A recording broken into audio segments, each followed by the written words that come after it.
I'm gonna wash this well. 1 cup of buckwheat is for about 2 people, as a cereal or as a side dish for the grain of your day.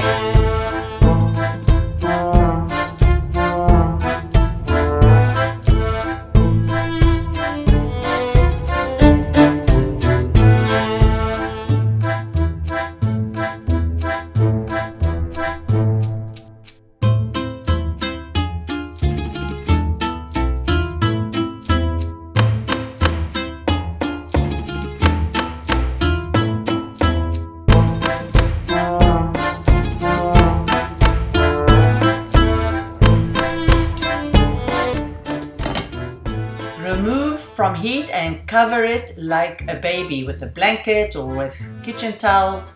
After 30 minutes being covered, all the liquids will soak into your buckwheat, and you may add some butter now if you'd like, and some brown sugar if you're eating it like a cereal. If you're doing it like a side, then you can add other vegetables.